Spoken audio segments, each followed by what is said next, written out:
Good morning. Well, first of all, I would like to present us. This was co-reading with Matías Benítez. He's a sociologist from the University of Buenos Aires, Argentina.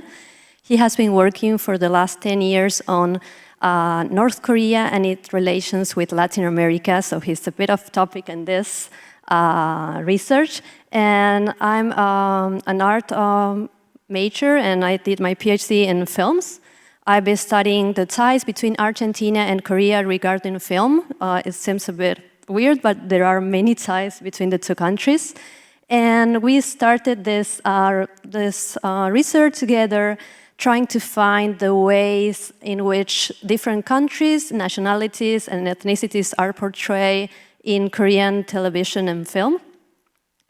So first of all, I would like to give these two pieces of news I would like to begin this presentation with these two pieces of news. Some weeks ago, the K-drama Little Women, showcased by TVN and Netflix, was banned from Netflix Vietnam because of its portrayal of the Korean participation in the Vietnam War. And shortly before that, the Suriname government showed discontent for the portrayal of Suriname in the Netflix series Narco Saints, which in Korean is called Suriname. And, well, this is to show also the problematics that could have the representation of certain nationalities and how scary Netflix can be regarding the possibilities of diplomatic problems originated with Netflix. We intend to show the implication that the representation of countries can have in Korean media, and especially now that the Korean television industry has gone from being peripheral and marginalized to producing content that circulates on screen around the world. So over the past decade, the transnational consumption and production of Korean TV show has increased. Within this production, some Korean audiovisual products portray Latin America. A fundamental issue to understand this phenomenon is the expansion of the Korean wave Hallyu also in Latin America since the early 20th century. This contributed to paving the way to start filming in Latin America or including Latin American Korean TV shows. Here we have some of the films or soap operas that were broadcasted and somehow link Korea and Latin America. There are not so many examples still. First image is Carrusel. This was a Mexican TV show that was broadcast in Korea in the late 1980s, so more than 30 years ago. It was popular all around the globe, but in Korea it was really, really popular. I don't know if any of you have seen it. It was so famous that it was mentioned in Reply 1988 while remembering the 1980s. Next is a screenshot of the film Dance of Time. This is about Korean Cubans. It was made by Il Gong-song. And well, here there's a film from last year. It's New Year's Blues, and it was partially filmed in Argentina. There, the image with the plane ticket is a scene from The Heirs. The Heirs, broadcasted by SBS in 2013. There, the protagonist is threatened to be sent to a place completely different from London, New York, or Paris, a place where none of them can find her. It was sort of a punishment for her. And that was Buenos Aires, Argentina, so many of the Korean Argentine viewers were laughing a lot about this scene. And the last image is the poster from the Latin American Film Festival held in Seoul earlier this year.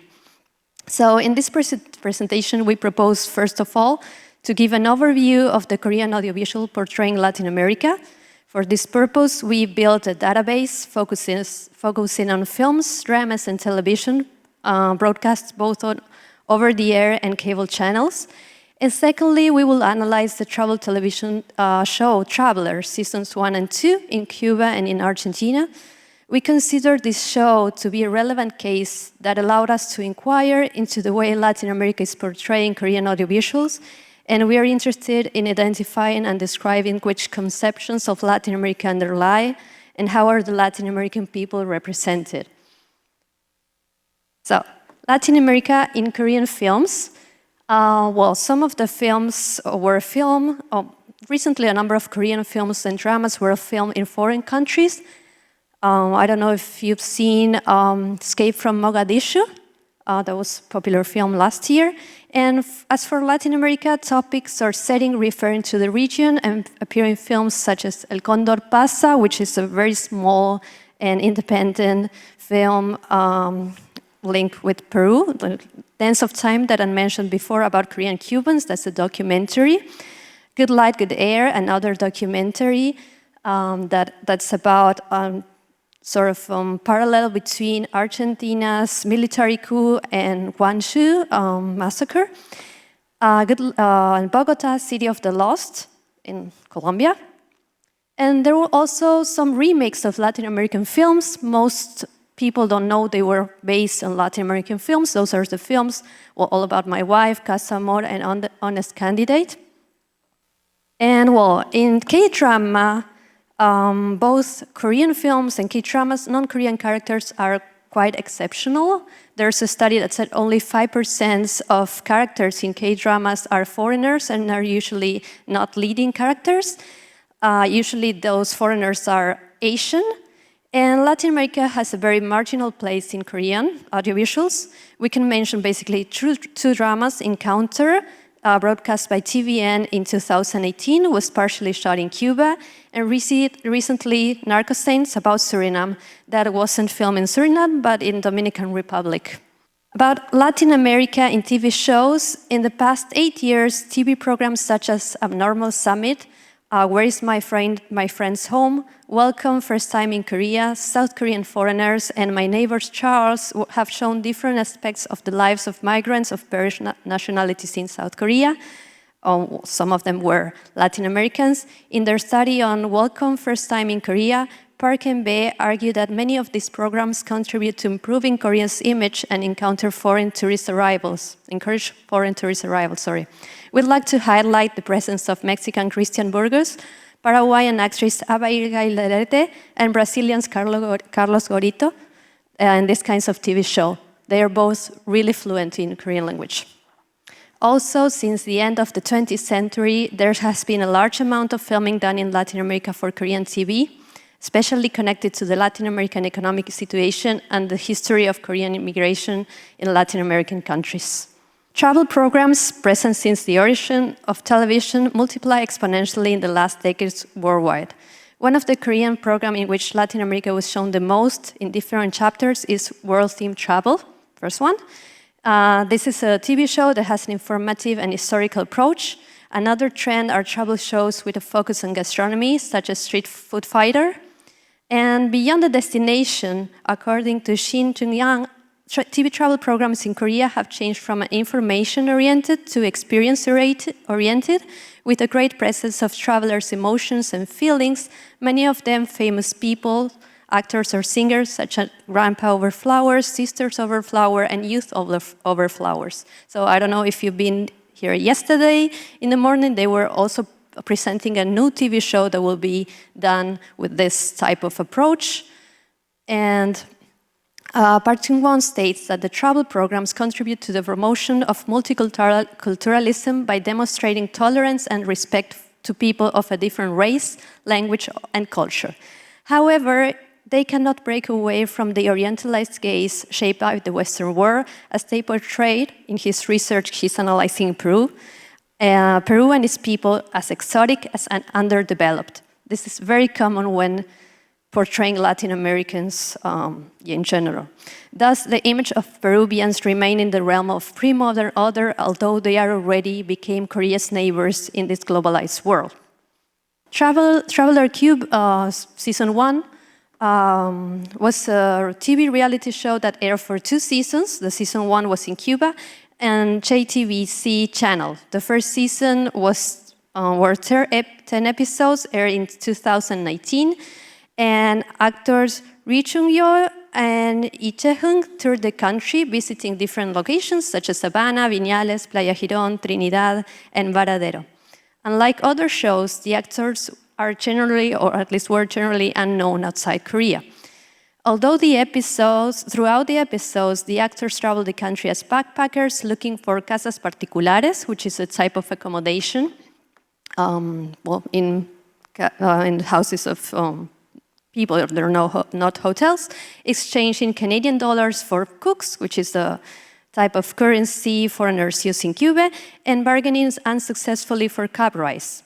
This focus on the affective repercussions of the trip doesn't constrain the exotizing approach. Cuba is portrayed as old, worn out, and unfamiliar, but also attractive.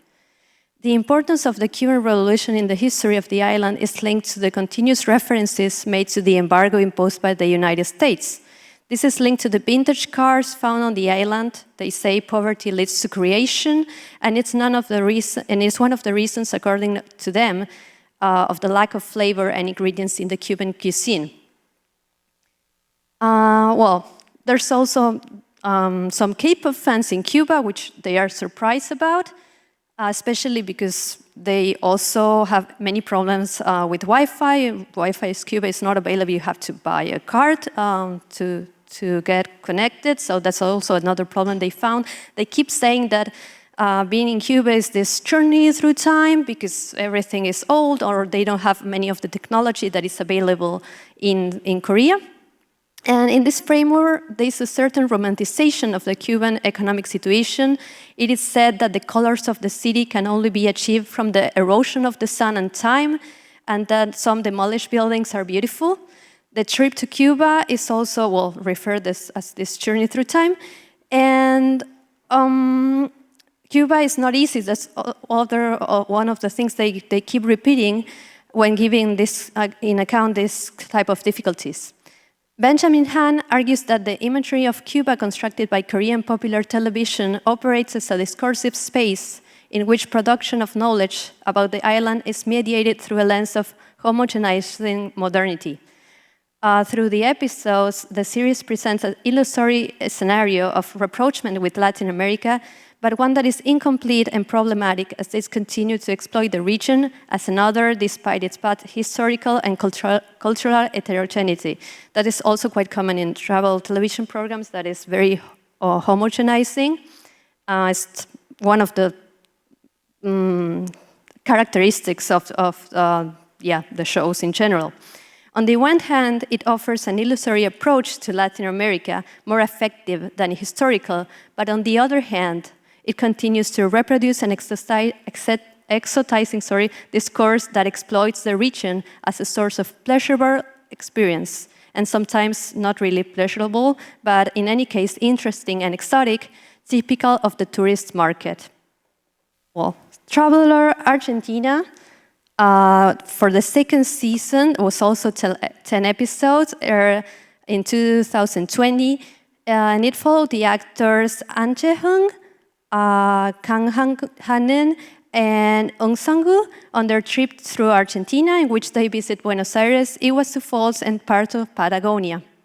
Compared to the previous season, this trip was more pre-produced and the information was generally correct. In the first season, the travelers were choosing their own itinerary in the moment, so that's what led to many of the difficulties they had during the trip.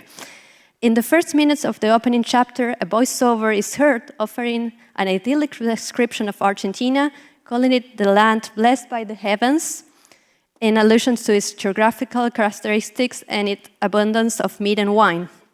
Also, the trope of the end of the world appears many times. They mention the distance between the two countries, more than 17,000 kilometers apart and more than 30 hours by plane from Incheon Airport. The voiceover reinforces this by calling Argentina the country where time is turned upside down and the seasons flow backwards. During the episodes, there are many references to films. One of the films they mention is Happy Together, and by Wong Kar-wai. And well, there's also a scene where the image is upside down to show this, that Korea and Argentina are in opposite parts of the world. Another element included in the narrative constructed about Argentina is nature.